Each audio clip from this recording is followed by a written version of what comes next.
Hello, good morning. My freezing self over here, with my scarf on in the middle of my house. It's Amanda nodding. Do you know me? You love me? You hate me? Here I am, busy mama too. And I wanted to share a few tips with you today. 5 tips for clean eating, how you get started, and just like easy, simple ways you can get started and not overcomplicate it. And then my 5 favorite foods to prep on my prep day that kind of make my week go smoother. So I thought this might be helpful for you guys. We launched a new program today called Clean Week, which I'll be running a group for starting October 15th. And it's like 7 days, clean eating, nothing crazy, basic 30-minute workouts, and just a general idea of how to eat clean for a week so you can kind of get started. And it launched today, so I'm super excited about it. So I thought, what helps me eat clean? What's helped me on this fitness journey? What's helped me lose weight, get on track, stay focused, and just kind of overhaul my whole family's food? And I thought, well, I better get on here and share it with you guys. So here I is in my post-work messiness, and but the scarf, seriously. Nice long scarf. I love it. So, 5 tips. Let's start with the first one. Don't be afraid to repeat meals. I think that people want to dive in and they want to overcomplicate it sometimes and have something different for breakfast every single day and something different for lunch every single day. One of my favorite things to do is to take Monday, Wednesday, Friday, and Tuesday and Thursday and repeat them. And then I make Saturday leftovers day, and usually Sunday is family day, and I prep for the next week. So whatever's kind of laid around, whatever I want to make for Sunday family dinner. And you might not have Sundays off, so that might not be the schedule you use, but I really find that using those kind of patterns to repeat days can be really simple, or not being afraid to repeat meals in general. Like if you're going to have spaghetti for dinner the night, Tuesday night, you might have it for Wednesday the next day. I do that a lot, where I take something from the dinner and make it into the next day's lunch. There's nothing wrong with eating the same thing twice in 1 week. Now, I'm not saying eat chicken breast, broccoli, and brown rice for every single meal, because who wants to do that? But it doesn't have to be so all or nothing. So I think that not being afraid to repeat meals is my first good tip. My second one is to portion your meals ahead of time. If you're getting ready for the work week, or even if you're a stay-at-home mom, it really helps to avoid that whole go to the fridge, open the door, and stand there and stare and go, I don't know what to eat. I don't know what to eat. I don't know what to eat, which we oftentimes wait until we're really hungry to do, which makes it so much easier to grab the wrong things, or things that might not be ideal for you. Thank you. I love the love and the thumbs up. Hello. So try to follow this kind of, I like to say, prep, portion, plate. It's a good little mantra. You can take, hey guys, you can take your food after you've prepped. You can watch the replay if you want to see the first 2 minutes. Okay, sorry. You can take from prepping it to the plate, or like a to-go container or whatever, and then portion it and plate it. That way it's ready to go. So when you go to the fridge, you have a ready-made size snack or a ready-made size dinner, or when you wake up late for work, you can grab one of those and go. I had 2 salads and 2 bowls of soup prepped this week that I was planning on eating tomorrow, but because I wanted to sleep to the last minute yesterday, I was able to just grab them and take them to work and not worry and go, oh my God, I don't have food ready. So it really saves you when you're hard on time. So remember that prep, portion, plate, and just get some of those things ready ahead of time. It will really help you out. Number 3 is don't be afraid to use frozen vegetables or fruits. Especially now that we're getting into the fall, we have a lot of fresh, cheap squashes and stuff available, but your berries and fruits are getting way more expensive. If you buy them frozen, from either Costco or even at Fred Meyer in the grocery section or Safeway, they have big 3-pound bags of frozen berries. I use them in parfaits. I use them as, I scoop them out and put them on yogurt the night before and stick it in the fridge, and they're perfectly thawed the next day. If you do Shakeology or some other shake, I don't know why you do another shake, you can blend them, frozen fruit into your shake, This is a way cheaper way to get like mangoes and things. You can even buy them organic for cheaper than fresh. So don't hesitate to use those. All you have to do to see if they're good for you is flip over the bag and look at, just a minute, flip over the bag and look at the ingredients and see. It should say, like, if it's a bag of berries, give me that right now, please. Okay, thank you. It should say, if it's a bag of berries, it should say like strawberries, blueberries, or whatever. You want to see what he was doing? This is what he got. He was going to blow that through the whole video. But yes, the frozen bags. And I am 100% guilty of the frozen steamer bags. I'm sure I'll find out in 10 years that the plastic that they're microwaved in will kill me. But so will a lot of other things. And the benefit to me outweighs, with both time and nutrition, outweighs the negative effects I might find about someday. Those frozen steamer bags, 6 minutes, 4 minutes, some of them, they're perfectly steamed. You could even buy quinoa and rice that way, I see now. So keep those in mind, because sometimes the biggest win is the fact that you did it and you got it done. And that means simple for me. Simple counts. Time is valuable. I don't have a lot of it. I have a full-time business coaching other clients and helping people on their health and fitness journey. And I work full-time night shift, 12 hours in the hospital. And I have 2 kids, one of which I'm up with all day when I get home from working after all night. So time is valuable and precious. So if I can save it without sacrificing my health, then that's a win to me. So don't be afraid of those frozen fruits and veggies.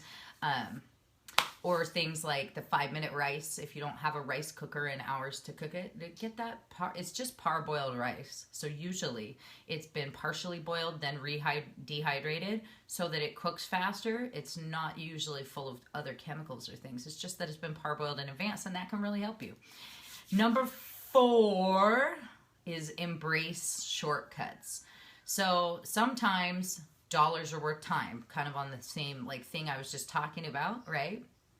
I'll be mentioning any exercises today. Well, Clean Week launched today, and so I'll be starting a group for that starting the 15th, and then also my 21-day fix group. The next round starts. We just opened. We're doing prep this week, and we kick off Monday. So if you want a spot in that, send me a message, because I am fired up for that, because I'll be doing every single day right along with them, which it's been a long time since I did a basic round of the fix. So I'm excited for that. I will be doing some ab exercises on my fitness channel later, so you can check that out in about probably 20 minutes. I'll take the dress off, put on something useful, and then that's not a dress, and then I'll do those, some lower tummy ab workout stuff. Okay, so embrace the shortcuts. So pre-riced cauliflower. If you see me looking down, I have notes so I don't ramble too much. Pre-washed salads, like the bins, I'll show you right now, actually. Hold on, buddy. Give me 5 minutes and I'll help. Oh, I have them all. I used it all, so I can't even show you. Oh my gosh. But I can show you what I did with it. I can show you an example. Pre-washed salad bins, right? You can find them on sale. And like I have my salad all portioned, right? Ready. It's got chopped up cucumber, peppers, jicama, radish.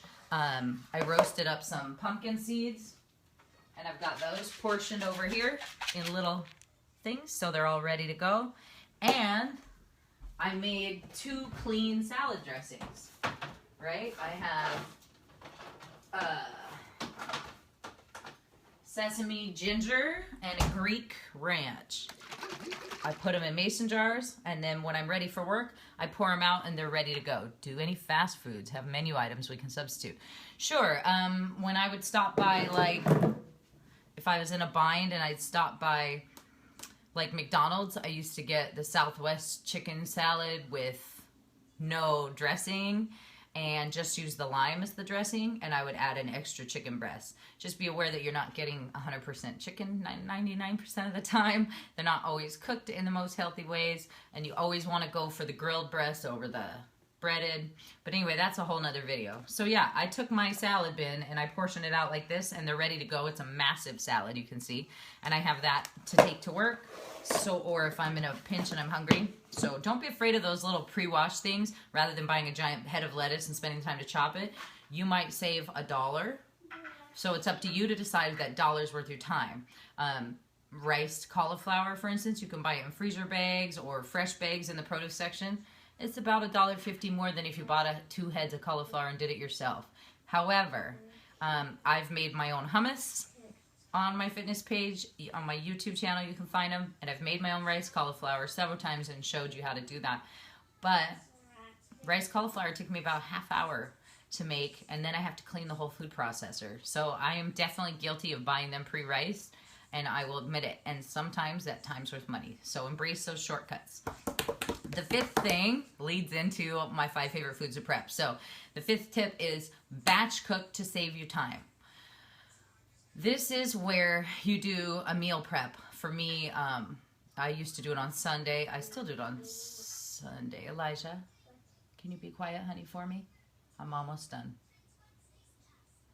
Can you take Daniel Tiger downstairs? Pretty please? Thank you. You're very good. And you can take, oh, okay, cool. We'll decorate your scarecrow in a minute. Sorry. Real life, busy mom. So, thought I had 10 minutes, but I guess not. So, let's see. Okay. What was I? Step 5, tip 5, batch cook to save you time. Okay, so one thing that you can do is batch or bulk prep. I call it a bulk prep all the time. And that's where I make on Sunday. I take maybe 2 hours and I spend sometimes even less than that. I mean, honestly, it takes about a half hour to get it all going, and then it cooks, and a half hour to package it all up. But I'll do bulk preps of things that I will use throughout the week in various different ways that I can make into multiple meals. Leslie, prep last night. Red and white quinoa. Yeah, it's so good. And it's so versatile. It's really going to take on the flavor of what you season it with. Otherwise, it's kind of just like a nutty kind of rice. And except it's a complete protein. So for vegetarians, you're getting all your amino acids in that grain. That's why you hear me talk about it a lot or use it a lot. And, you know, it's just a really good whole grain for getting that high protein profile with it, which most carbohydrates aren't going to have. And good job when you prep. The student and the teacher. So, my 5 favorite things to bulk prep. One is clearly going to be chicken. And I know that sounds boring. And you can do chicken thighs or you can do chicken breasts. Chicken breasts are obviously going to be lower in fat. Chicken thighs, sometimes I do just because I want to sacrifice a little bit of fat for the higher flavor because I am a dark meat kind of gal. And if you can do a plate of chicken, you can turn that into so many different things. You can add a veggie with it and make it a dinner side. You can make it your main course with your dinner. So add a veggie and some brown rice or some quinoa and boom, you have that done. You can add it to zoodles and have a pasta dish the next day. You can throw it in a wrap, a tortilla wrap with some of your pre-washed salad and some cheese and have a nice, some good veggies, some tomatoes, and have a nice wrap that you make. Put some of the clean dressing in there if you want. As long as you're not going overboard on these things and they're clean, they're going to be like behoove you. So you've got a noodle dish, a wrap, a veggie dinner. You can make, take salad and some hard-boiled eggs and make a chef salad out of it. Easy, lots of protein, really yummy. Lamb? Sure, why not lamb? I don't know about the fast food in the lamb, but lamb, yeah, lamb's good. Any kind of clean protein is going to be good. Unless you're trying to eat vegetarian, why not? How do you struggle with the cost of making things you may not like?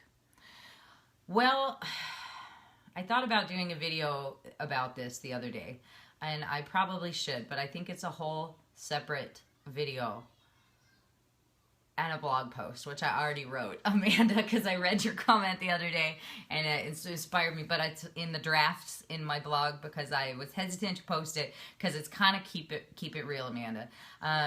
I frankly don't have much advice for people who say they don't like things. I'll just be honest. As we grow into adults, our palates change, and we also have something called self-control and willpower.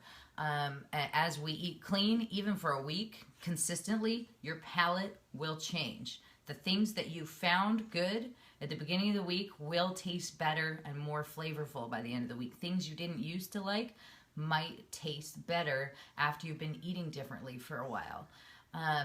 you have to be conscientious of what you're eating and know that sometimes the benefit of what you're eating is better for you than the indulgence of eating something that's not good. I don't want to sound like a bitch, but seriously, excuse my mouth, but you know, this is me.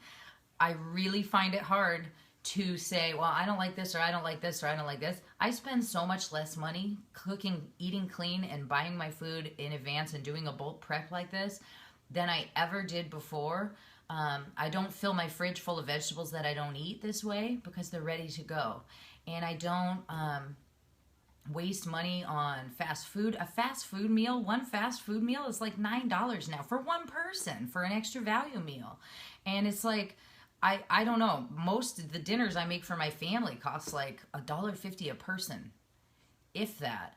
Sometimes it's like a $6. I always tell Daryl, I'm like, this dinner costs us $6, you know. So you just have to, if you're going to bake chicken, what I'll do is I'll make a whole pan of chicken and I'll season half of it one way and half of it another way. So maybe I'll make a garlic herb seasoning on one half, and maybe I'll do like an Italian zest on the other half, and it changes up the flavors for me so I don't feel like I'm eating exactly the same thing, and I can use them for different things. I get sick of chicken, and that's why I have beef. I'll make beef fajitas.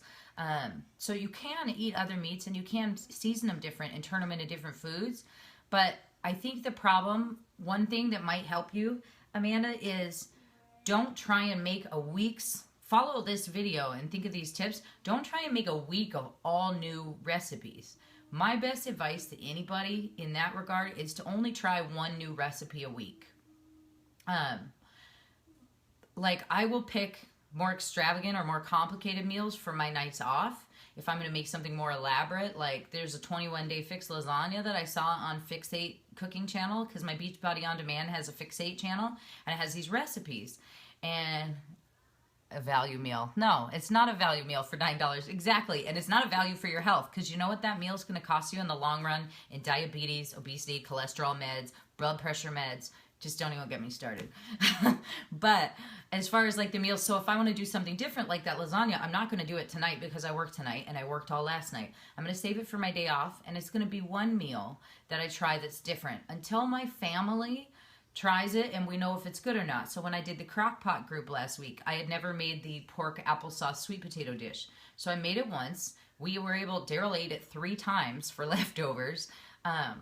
And the kids ate it that night, and we were able to stretch it into several meals. Elijah didn't care for it because it was a curry, but Olivia did, so she ate it for leftovers once. Elijah didn't eat it again. And so now I know if I make that, Elijah's not going to eat it if I make it that much curry, or I just make him something different that night. But I'm all about all one meal, so I'd probably just add less curry and let Daryl add a little more to his after I've cooked it.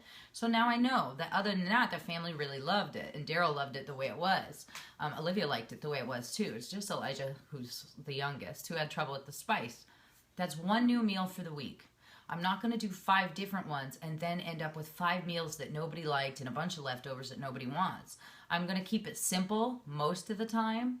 And then, have you made a meal that no one liked and had to redo a meal? I've made a meal that no one liked, but unless it's burnt to a crisp, no, that's what was for dinner. Maybe you're nicer than me, or maybe you're... the problem is sometimes we let these be excuses for ourselves to not stay on track, because we're like, well, I didn't like that. So now what do? I guess I did order pizza. And you just eat what you have. And if you didn't like this, taste the sauce before you pour it on the meal. And if the sauce is gross, don't use it, but still eat the chicken. You still use the vegetables. How can you screw up, roasted vegetables other than burning them? I mean, once you find a flavor that you have, you can use those things multiple times, and you don't have to scrap a whole meal. It doesn't have to be so all or nothing. Does that make sense? So unless your family hates chicken, then trying a new chicken recipe should be pretty good. Like my kids, the first time I made the Fix8 chicken and broccoli, macaroni and cheese, I was really nervous. Even though they both like broccoli and they both like boxed macaroni and cheese, I didn't know that if they would like this dish as a whole. But I made it, and that was dinner. So Elijah separated all the broccoli to one side and all the chicken to one side and ate the noodles. Then he ate the chicken. and then you ate the broccoli. But that's what's for dinner tonight. And unless you're shopping, buying the groceries, doing the cooking, and cleaning the dishes, then that's what's for dinner tonight. And that's kind of how it goes. And it doesn't mean like, I don't do like eat everything on your plate, because that's how I was raised. And it was like feast or famine. And we have a big dinner tonight. Thank you, Chrissy. We have a big dinner tonight available, so I better eat as much as I can, because tomorrow might not be as big of a dinner or whatever, right? Well, what I like to encourage my kids is say, are you full? Because that's, if you're full and you're not hungry anymore, great, then you can be done. It doesn't even necessarily have to be full. It just means not hungry anymore. Here's the deal. If you're hungry again later, you can have some more of the dinner that we had. If you're wanting something else, then you're probably not that hungry. Because if you're hungry, you're going to eat it. I mean, I don't know. You don't need to use the whole starving kids in Africa line, but you do need to remember that you're the parent and you're also in charge of your own food. So I know this was a huge tangent. Thanks a lot. I've meant to do a video on this a while back, but I was kind of waiting and you kind of derailed me, but that's okay because I've been wanting to say it. You know, it's just kind of adulting. If you can eat clean all week and you don't go ruin your progress 4 days in by getting some zips, some fries and tartar sauce that tells your taste buds that that's what you like again, and you keep eating that clean way, even a week or two later when you go get that, like, it smells good to me. When I get the kids a Happy Meal or something, those fries smell really good. And then, like, if I steal one from them, it tastes like wax. You know what I mean? It just doesn't, it tastes like lard. It doesn't taste as good as it smells. And what I really like the taste of is the salt on the outside, right? So I started enacting like a I can't have one of their fries until we get home thing. And then when I get home and eat them, they're all cold and mushy, and nobody likes fries like that. So then I'm like, oh, gross. And I don't have them anymore. So that's my best advice, is to like be the parent and be the adult for yourself and your kids and say, this is what we're having tonight. We're trying something new. Maybe for your family, you're going to say, it's Tuesday and every Tuesday we try a new meal. And then the rest of the week you do things you like. When you find one everyone likes, you move it into the rotation. And if it's not a winner, then you say, oh, I'm sorry, tonight was kind of a bust, but I promise you no one in your house is going to starve, right? Because unless they didn't eat breakfast, lunch, or dinner the day before and the day after, they're going to be fine. And if they're really hungry, they can have a few bites. We call them no thank you bites. You have a no thank you bite. I need you to eat a little bit of everything. And then you can be done. So that's what we do. And then my kids say, can I be excused? And I look at it and I'll say, well, I use this all the time with Elijah. And he's like, I'm done, Mom. And I'm like, oh, I need you to take 4 more bites. And he's like, 4 bites because I'm 4. And then he eats 4 bites of his whatever. So, you know, and if I look at like Olivia's and she wants seconds, but she hasn't finished her vegetable, I say, when you finish your broccoli, if you're still hungry, you can have some more. And you know what Daryl said to her the other night? Because she loves seconds. She's her mom's daughter. Daryl said, she had seconds of something, and she's like, I want some more. Oh, I made a pasta bake. I used the leftover tomato sauce I had made and the meatloaf I made last week. I cut it into chunks, and we had spaghetti and meatballs the next day with it. So we had meatloaf with it one night and spaghetti and meatloaf the next night. Yes, darling. Oh, no, it's dead. It's dead. You played it too much. And then after that, hi, honey. Aw. So after that, the next night, we took that meatloaf that was left over, even though they loved the meatloaf, but I just wanted to give them some variety. And we had spaghetti the next night, right? But I only made a little bit of spaghetti noodles and they were gone. So then I boiled up some rotini pasta, the circular twisty ones, put it in a pan, chopped up some of that meatloaf again and put that in there, sprinkled sauce on it and cheese on it. So I used the other half of the jar of sauce that we didn't finish from the night before. And then I baked cheese on top, and we had like a pasta bake. Did you eat that for dinner? Yes. Was it good? Daddy's home. Oh, yay. Was it good? Yeah. And did you have the meatloaf? Yes. And was it good? Yes. Yeah. So that's just tips that I did like last week, how I repurposed those into multiple meals. And I mean, I know we kind of got off track, but the foods that I was going over, the 5 foods. Chicken. Yes, you can have those. You want some pumpkin seeds? Roasted vegetables, rice or quinoa, depending. Sometimes both, sometimes not. Hard-boiled eggs. And oatmeal, right? Oatmeal. And I can use that for breakfast. I can portion it up ahead of time, have a couple different Tupperwares of it, and the kids can have breakfast with it. I can have it.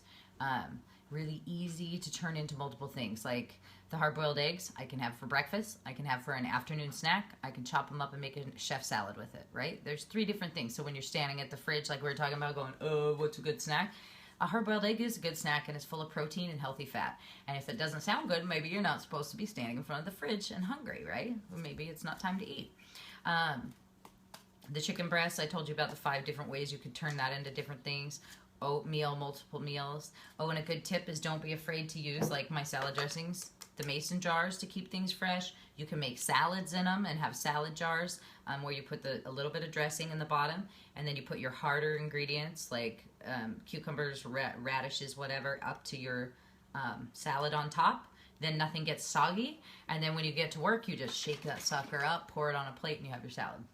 So that's the best I got for today, now that we went on that giant segue. But that's my best tips I've got for you, Amanda, and lots of people like you. You're not alone, so please don't feel picked on. But, you know, sometimes you just got to say, hey, this is going to be new meal night. We're going to try something new.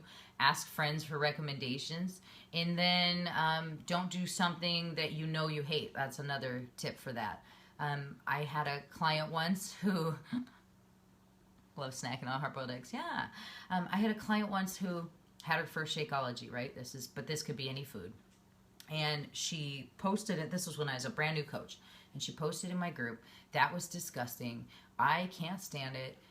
It was so gross. And I was like mortified. I was a brand new coach and I had this group going and I just couldn't believe it that she would put that in the group instead of talking to me, ask me for tips on how to make it or something. And I was just blown away. So I sent her a message and I said, I'm so sorry you didn't like your Shakeology. I said, how did you make it? And she said, well, I put a cup of strawberries in with the chocolate and blended it. It's a recipe called a chocolate covered strawberry. And I was like, oh yeah, I've never tried that one. I said, I don't like chocolate and fruit together. Like like oranges and chocolate at Christmas, or the chocolate covered cherry cordials that people buy. I don't like fruit and chocolate mixed. It's not my thing. So I just said, oh, I haven't tried that one because I don't like chocolate and fruit together. And she goes, me neither. And I was like, what?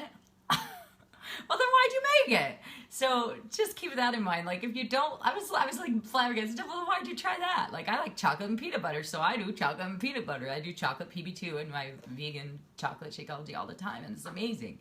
But I like chocolate and peanut butter. I don't like chocolate covered fruit, so I'm not going to make that. So I just always think of that story and go, just make sure it's something you like. If you hate Brussels sprouts, then don't go buy $5, $10, $15 worth of Brussels sprouts and say, I'm eating well, so I'm eating Brussels sprouts this week. Save it for Tuesday when you try your new meal for the week and say, we're going to try oven roasted Brussels sprouts tonight. Remember that sometimes the things you didn't like when you were a kid, you might like now. And if you don't like them when you haven't started eating clean, you might like them after you eat clean for a week, which is exactly what this new program Clean Week is all about. It's like $30. You get a week of Shakeology, a week of workouts. They're brand new. They're only a half hour. And we just power through a whole week of doing just like what I'm talking about now. Bulk prepping, eating clean, and just trying to clean out your body. By the end of the week, you'll be back on track for the first time maybe. It's all beginner stuff. And it's good for someone new or someone who wants to get back to it. And it's just a week-long program. And it focuses exactly on this kind of stuff. So I am super fired up for that because it launched today. If you want to know more about that, send me a message. I would love to have you in the group. We're going to start, I think, the 15th. Anyway. All right. I hope these helped you guys. I hope they're useful. And I'd love to help you more. Yeah, we're going to use those on your scarecrow. It's time for me to get back to scarecrow making. All right. Have a great day, you guys. And I'll talk to you soon. Bye. Hey, if you have any questions, drop them below. I'll check the chat after. Have a great day.